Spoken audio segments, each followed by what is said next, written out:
Hello, നമസ്കാരം കേട്ടാ. എല്ലാവർക്കും സുഖല്ലേ? ഞാനും ഇവിടെ ഒരു കൈക്കുഞ്ഞായിട്ട് വന്നൊരു പ്രവാസിയാണ് കാനഡയിൽ. എന്നെ പോലെ തന്നെ എന്നെക്കാട്ടേക്കും ഒരുപാട് വർഷങ്ങൾക്ക് മുമ്പ് ഒരു ഇന്ത്യക്കാരൻ വളരെ കഷ്ടപ്പെട്ടിട്ട് ഒരു കൈക്കുഞ്ഞുമായിട്ട് ഇവിടെ വന്നു. അതായത് ആളുടെ ഭാര്യയും കൈക്കുഞ്ഞായിട്ട് ഇവിടെ വന്നു കഴിഞ്ഞിട്ട് അയാള് എന്താ പറയാ മ ജീവിതത്തോട് മല്ലിട്ട് അങ്ങനെ പെരുമാറിയിട്ട് ഈ മനുഷ്യൻ നേടിയെടുത്ത ഗവൺമെന്റിനെ ചതിച്ചിട്ടും പറ്റിച്ചിട്ടും നേടിയെടുത്ത ഒരു 47 മില്യൺ ഗവൺമെന്റ് കഴിഞ്ഞ ദിവസം പൊക്ക് ഉണ്ടായി. അങ്ങനെ നമ്മുടെ ഈ ഇന്ത്യയുടെ കടൽ കടന്നു പോണ പല ആൾക്കാരും ആ രാജ്യങ്ങളിലെ രാഷ്ട്രീയം, സാംസ്കാരികം അങ്ങനെ പല പല മേഖലകളിലും ബന്ധപ്പെട്ട് കിടക്കുന്നുണ്ട്. ഈവൻ കാനഡ പറഞ്ഞു കഴിഞ്ഞാൽ കഴിഞ്ഞ മന്ത്രിസഭയിൽ ഒരു മന്ത്രി ഉണ്ടായിരുന്നു, ഇന്ത്യൻ വംശജനുണ്ടായിരുന്നു. ഈ വർഷത്തിലും ഒരു പെണ്ണ് മന്ത്രിസഭയിലുണ്ട്. അപ്പൊ അത്ര പേരെ നമ്മുടെ ഇന്ത്യൻസിന്റെ പ്രാതിനിധ്യം ഇവിടെ ഗ്രാൻഡ് ആയിട്ടുണ്ട്. അപ്പൊ അതിൻ്റെ ഉള്ളിൽ കൂടെയാണ്. അതിന് മാത്രമല്ല ഇതിലും നിയമനിർമ്മാണത്തിൽ മാത്രമല്ല ഞങ്ങൾക്ക് ഈ പണിയിൽ ഞങ്ങൾ പ്രാവീണ്യം ഞങ്ങൾ തെളിയിച്ചും എന്ന് പറഞ്ഞിട്ട് ഒരു കേസ് പൊക്കി.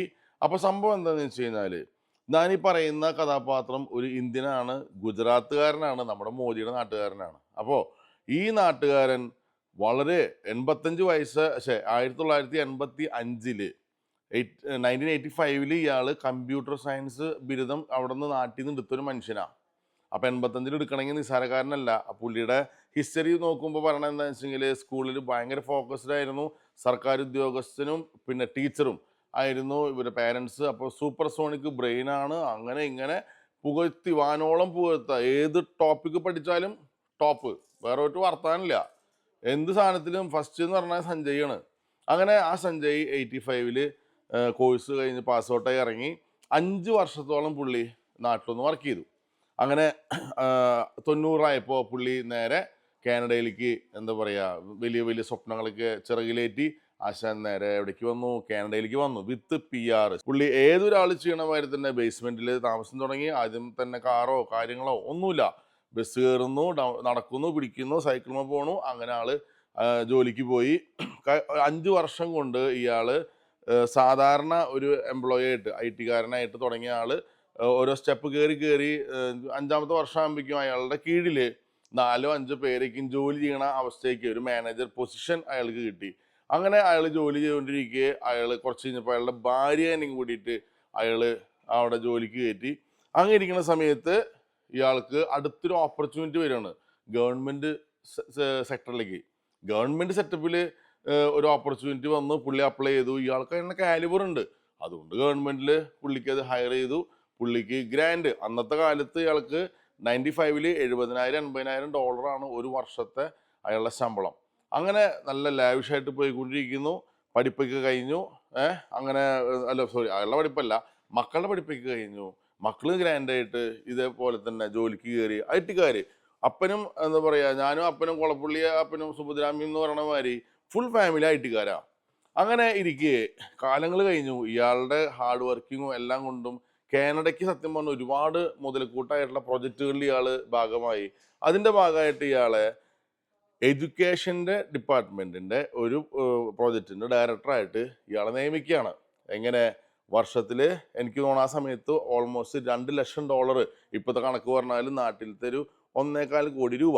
അങ്ങനെ ഗ്രാൻഡായിട്ട് കാര്യങ്ങൾ നടന്നു പോയിക്കൊണ്ടിരിക്കുകയാണ്. ആ ഡിപ്പാർട്ട്മെന്റ് എന്ന് പറഞ്ഞാൽ അയാളുടെ കീഴിലെ ഡിപ്പാർട്ട്മെന്റ് സൂപ്പർ ഡിപ്പാർട്ട്മെന്റ് ആണ്.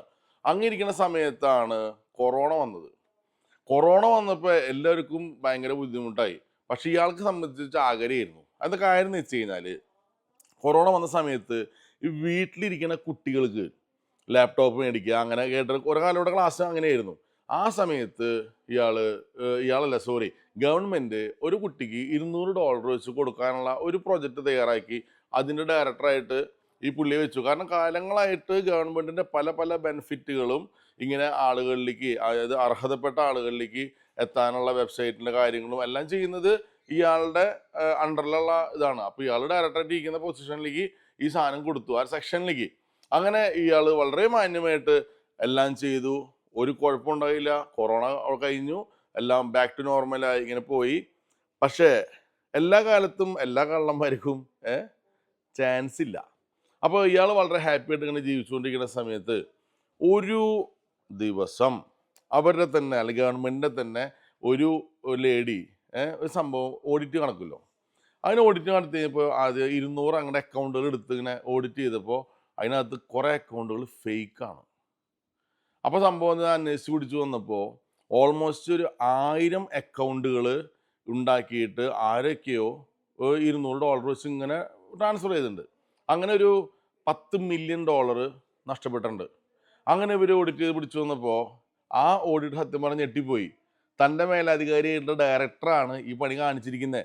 അയാളുടെ ഭാര്യയുടെയും പിന്നെ ഈ മക്കളുടെയും 4 പേരുടെ പേരിൽ ഒരുപാട് ഫേക്ക് അക്കൗണ്ടുകൾ, ആയിരക്കണക്കിന് അക്കൗണ്ടുകൾ തുടങ്ങിയിട്ട് ഇയാൾ ഈ കാശ് നാട്ടുകാർക്ക് കൊടുത്തു. അതിൻ്റെ കൂട്ടത്തിൽ തന്നെ പുള്ളിയും ഒരു വിഹിതം അങ്ങോട്ട് മുക്കി. അതാണ് ആ 10 മില്യൺ.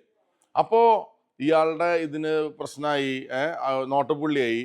പിന്നെ സായിപ്പിൻ്റെതായ സ്വഭാവം ശരിക്കുള്ള പുറത്തേക്ക് എടുത്തു. അതായത് ബാക്ക്ഗ്രൗണ്ട് എന്താ പറയുക, ചെക്കപ്പും എല്ലാം തുടങ്ങി. അപ്പോഴാണ് ഇതേ കിടക്കണ അടുത്ത് പിടിച്ച 37 മില്യൻ്റെ തട്ടിപ്പ്. നമ്മൾ പറയുമ്പോൾ 37 ലക്ഷം എന്നൊക്കെ വേണം, 37 മില്യൻ്റെ തട്ടിപ്പ്. അപ്പോൾ ഇതാണ് സംഭവം. എന്താണെന്ന് വെച്ചെങ്കിൽ ഗവൺമെൻറ്റിന് വേണ്ടിയിട്ട് ഒരുപാട് വർക്കുകൾ ചെയ്യും. ഈ വർക്കുകളൊക്കെ ഔട്ട്സോഴ്സ് ചെയ്തു എന്ന് പറഞ്ഞിട്ട് പുള്ളി ഇൻവോയ്സ് അടിക്കും. ആക്ച്വലി ഈ സാധനം ഒരു ഔട്ട്സോഴ്സിങ്ങും ഇല്ല, പുള്ളി തന്നെയാണ് ഈ സാധനം ചെയ്യണേ. എന്നിട്ട് എന്ത് ചെയ്യാന്ന് വെച്ച് കഴിഞ്ഞാൽ ഇയാൾ ഫേക്കായിട്ട് കള്ളായിട്ട് ഇൻവോയ്സ് ഉണ്ടാക്കും. അതുണ്ടാക്കുന്നത് എവിടെ നിന്നാണ്? നാട്ടിൽ നിന്ന്. ഇന്ത്യയിലത്തെ കമ്പനികൾക്കെല്ലാം ഔട്ട്സോഴ്സ് ചെയ്ത് പിടിച്ചു പറഞ്ഞിട്ടാണ് കള്ള സർട്ടിഫിക്കറ്റ് ഉണ്ടാക്കണേ. ഇയാൾ ഇവിടെ ഇരുന്നിട്ട് നൈസായിട്ട് ഇതുണ്ടാക്കും. അങ്ങനെ ഇയാൾ തട്ടിച്ചെടുത്തത് ഇത്രയും വർഷങ്ങളിൽ ഗവൺമെൻറ്റിനെ പൊട്ട കള്ള റെസീറ്റ് എല്ലാം കൊടുത്ത് ഉണ്ടാക്കിയെടുത്തതാണ് 37 മില്യൺ. ഏത് വർഷത്തിൽ 2 ലക്ഷം ശമ്പളം പിന്നെ അങ്ങനത്തെ കാര്യങ്ങളുണ്ട്. അതിനൊക്കെ പുറമെയുള്ള കാര്യം ഈ പറയണത് കേട്ടാ. കട്ടത് മാത്രമാണ്, അതായത് അർഹതപ്പെട്ടതല്ല പറഞ്ഞത്, കട്ടത് മാത്രം. അങ്ങനെ ഈ സാധനം ഇങ്ങനെ പ്രശ്നമായി പുള്ളിനെ പൊക്കി.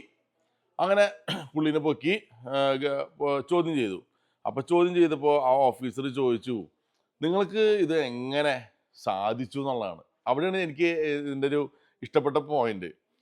പുള്ളി പറഞ്ഞതെന്ന് വെച്ചാൽ ആദ്യത്തെ പ്രൊജക്റ്റ് അന്നത്തെ കാലത്ത് $2000 പുള്ളി കള്ളനടിച്ചത്, അതായത് ആ ഇൻവോയ്സ് ഉണ്ടാക്കിയത്. അതിന് പിടിക്കപ്പെട്ടില്ല. പിറ്റത്തേന് 4000 6000 8000 പുള്ളി അങ്ങനെ കയറ്റിക്കൊണ്ടിരുന്നു. ഒരു കുഴപ്പമുണ്ടായില്ല. അപ്പോൾ ആദ്യം അവിടെ ഒരു ലൂപ്പ് ഹോൾ ഉണ്ടായിരുന്നു. പുള്ളി ആ വഴിക്കും സഞ്ചരിച്ചു. കുഴപ്പമില്ല എന്ന് കൊണ്ട് പുള്ളി സഞ്ചാരം തുടർന്നുകൊണ്ടേയിരുന്നു. അപ്പോൾ അങ്ങനെയാണ് പുള്ളി ഇത് വന്നത്. അപ്പോൾ ഇയാൾ ചോദിച്ചു, നിങ്ങൾക്ക് ഈ കൊറോണ വന്നിട്ട് അവസാനത്തെ ഇത് അടിച്ച് ഇതിന് നിർത്താൻ മേലെ ഒരു മനുഷ്യന് പൈസ കൊണ്ട് ഇത്രയും ആർത്തി ഉണ്ടാവുമെന്ന് ചോദിക്കുക ഈ അന്വേഷണ ഉദ്യോഗസ്ഥൻ.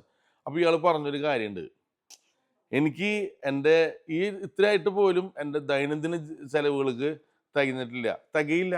എന്താ കാര്യം എന്ന് വെച്ച് കഴിഞ്ഞാൽ ഈ പൈസയിൽ പകുതി മുക്കാലും പുള്ളി നാട്ടിലേക്ക് മാറ്റി, ഇന്ത്യയിലേക്ക് മാറ്റി. പിന്നെ ഇവിടെ 5-6 കോണ്ടോ മേടിച്ചിട്ടു, പിന്നെ വീട് മേടിച്ചു. എന്തായാലും തികയില്ല കേട്ടോ, സത്യമാണ് അത്. അപ്പോൾ അതിൻ്റെ കൂട്ടത്തിൽ ഇപ്പോൾ ഗവൺമെൻറ് ഇൻട്രസ്റ്റ് റേറ്റ് കൂട്ടി, അടവ് കൂട്ടി. അപ്പോൾ എന്തായാലും തികയില്ല.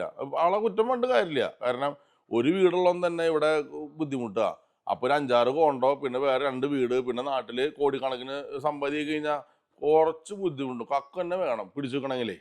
അതുകൊണ്ട് പുള്ളി ചെയ്തതാണ്. അത് നമ്മൾ മോശം പറയാൻ പറ്റില്ല നമുക്ക്. അതുകൊണ്ട് അപ്പോൾ സംഭവിച്ചത് എന്താ ഇത്രേ ഉള്ളൂ, അതായത് ഗവൺമെൻറ് എല്ലാ സാധനങ്ങളും കണ്ടുകെട്ടി. അപ്പോൾ ഇയാൾ അതിബുദ്ധിമാനായ ആൾ കക്കാൻ പഠിച്ച് നിൽക്കാൻ പഠിച്ച മുതലാള്. കാരണം എന്താണെന്ന് വെച്ചെങ്കിൽ ഇയാൾ ഈ സാധനം ഇങ്ങനെ പിടിക്കപ്പെട്ട് കഴിഞ്ഞപ്പോൾ ആരാണ് കൂട്ടുപ്രതികൾ എന്ന് ചോദിച്ചപ്പോൾ ഇയാൾ പറഞ്ഞു, ആരുമില്ല, എൻ്റെ ഭാര്യയ്ക്കോ എൻ്റെ മക്കൾക്കോ ഇതായിട്ട് യാതൊരു പങ്കുമില്ല, അവർക്കിട്ട് ഇത് അറിയില്ല. ഏറ്റവും തമാശ എന്താണെന്ന് വെച്ചെങ്കിൽ അപ്പൻ ഇത് ചെയ്തെങ്കിലും അപ്പൻ്റെ കെയർ ഓഫിൽ അന്ന് ജോലിക്ക് കയറിയ മക്കള് ഇപ്പോഴും ആ ഡിപ്പാർട്ട്മെൻറ്റിൽ വർക്ക് ചെയ്യുന്നുണ്ടെന്നുള്ളതാണ് അതിൻ്റെ തമാശ. കാരണം ഇവിടെ അങ്ങനെയാണ്, അപ്പൻ്റെ കടങ്ങൾ മക്കളെ ഏറ്റെടുക്കേണ്ട കാര്യമൊന്നുമില്ല. അപ്പോൾ ആ പാപഭാരം മക്കൾക്ക് കിട്ടില്ല. അതിൻ്റെ പേരിൽ മക്കൾ സേഫാണ്, മക്കൾ സ്റ്റിൽ അവിടെ വർക്ക് ചെയ്യുന്നുണ്ട്, വേറെ പ്രശ്നങ്ങളൊന്നുമില്ല. ഭാര്യ റിട്ടയറായി, അവരുടെ പെൻഷനും കാര്യങ്ങളൊക്കെ കിട്ടു. ഇയാൾക്ക് GTA ഉള്ളൊരു ജയിലിൽ, GTA ഭാഗത്ത് തന്നെ തോന്നും, ഒരു ജയിലിൽ ഒരു 10 വർഷത്തേക്ക് ഒരു എന്താ പറയുക ഒരു ശിക്ഷ കൊടുത്തിട്ടുണ്ട്. അതോടൊപ്പം തന്നെ ഇയാൾ മേടിച്ചിരിക്കുന്ന ഈ കോണ്ടോകളും കാര്യങ്ങളൊക്കെയും ഗവൺമെൻറ് കണ്ടുകെട്ടി അത് വിറ്റ് കഴിഞ്ഞാൽ അത്യാവശ്യം പൈസ പോരും. പ്ലസ് നാട്ടിലത്തെ അക്കൗണ്ട് വരെ ഫ്രീസ് ചെയ്ത് ആ എമൗണ്ട് ഒരു റിക്കവറി നടത്തി എന്നുള്ളതാണ്. എത്ര ആലോചനയ്ക്ക് പിടുത്തം കിട്ടണില്ല അങ്ങനെ സംഭവിച്ചു എന്നുള്ളത്. പക്ഷെ എന്തായാലും ഗവൺമെൻറ് കോടതി ഉത്തരവ് പ്രകാരമായിരിക്കണം മിക്കവാറും സംഭവം ഇതാക്കിയതാണ് ഇപ്പോൾ റിപ്പോർട്ട് വന്നിരിക്കുന്നത്. അപ്പോൾ നമ്മളുടെ നാട്ടുകാർ ഇവിടെ വരും, ഇങ്ങനെ പല എന്താ പറയുക, ഇപ്പോൾ ഒരുപാട് ആൾക്കാർ മലയാളികളായിക്കോട്ടെ, നമ്മൾക്ക് രാഷ്ട്രീയ സാംസ്കാരിക കാര്യങ്ങളിൽ ബന്ധപ്പെടണം പിടിക്കണം എന്നൊക്കെയും നമ്മൾ പറയും അല്ലേ. അതൊക്കെ എന്താ പറയുക, നല്ലൊരു സമൂഹത്തിൻ്റെ ഉന്നമനത്തിന് വേണ്ടി ചെയ്യണം എന്നുള്ള ആഗ്രഹമുള്ള കുറേ ആൾക്കാരുണ്ട്. പക്ഷേ രാഷ്ട്രീയത്തിലേക്ക് ഇറങ്ങണം എന്തിനാ കക്കാനാ എന്നുള്ളൊരു സ്റ്റൈലിൽ ഉള്ള മെൻറ്റാലിറ്റി ഉള്ളത്, അല്ലെങ്കിൽ ഒരു പൊസിഷൻ കിട്ടിക്കഴിഞ്ഞാൽ ഇത് വെച്ചിനെ എങ്ങനെ മുതലാക്കാം എന്നുള്ള ചിന്തിക്കുന്ന ഒരു വിഭാഗം ജനങ്ങൾ ഇപ്പോഴും ഇവിടെ ഉണ്ട്. അപ്പോൾ ഇതൊരിക്കലും നമുക്കിപ്പോൾ നമ്മൾ സാധാരണ വീഡിയോസ് ചെയ്യുമ്പോൾ പറയും നമ്മൾ ഈ കൂടുതൽ മോശമായത് കേൾക്കാതിരിക്കട്ടെ, അല്ലെങ്കിൽ എല്ലാവരും ശ്രദ്ധിക്കുക എന്ന് പറയും. ഈ വീഡിയോയിൽ എല്ലാവരും ശ്രദ്ധിക്കുക എന്ന് പറയാനുള്ള വകുപ്പില്ല, കാരണം ഇത് കയ്യിലിപ്പോണ്ട് മേടിച്ച് കൂട്ടണതാണ്. അപ്പോൾ നമുക്ക് പൊതുവെ ഇന്ത്യൻസിന് നല്ല സുഖമുള്ള പേര് ഇവിടെ ഉണ്ട്. അതിൻ്റെ കൂട്ടത്തിൽ തലപ്പത്ത് കയറി നിന്നിട്ട് ഈ കാര്യങ്ങളും എല്ലാം ഉണ്ട്. കാര്യം ഒന്ന് പറഞ്ഞോന്നുള്ളൂ. പിന്നെ ഒരു കാര്യം കൂടിയും, കാനഡയ്ക്ക് വേണ്ടിയിട്ട് നിങ്ങളെ കൊണ്ട് കഴിയാവുന്ന രീതിയിൽ സാമ്പത്തിക സഹായം ചെയ്യണമെന്ന് ഞാൻ പറയണില്ല. പക്ഷെ പകരം അവനവന് പ്രാർത്ഥിക്കുന്ന ആ ഒരു ദൈവത്തിനോട് ആ കാട്ടുതീ ഒന്ന് അണയ്ക്കാനായിട്ട് 2 സിറ്റികൾ പൂർണ്ണമായിട്ടും കത്തി നശിച്ചു എന്നുള്ളൊരു സാധനമാണ് ഞാൻ കേട്ടത്, സദ്ബരയും പിന്നെ തണ്ടർബയും. അപ്പോൾ അത് എളുപ്പമല്ല.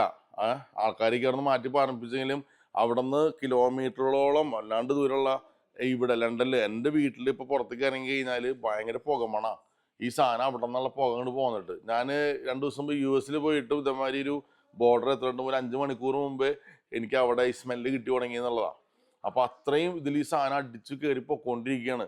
അപ്പോൾ ഒന്നും മോശമായി സംഭവിക്കാതിരിക്കാനായിട്ട് പ്രപഞ്ച ശക്തിയോട് ഒന്ന് പ്രാർത്ഥിക്കുക. അപ്പോൾ നമുക്ക് വീണ്ടും കാണാം മറ്റൊരു വീഡിയോ ആയിട്ട്. ഓക്കെ, ശരി.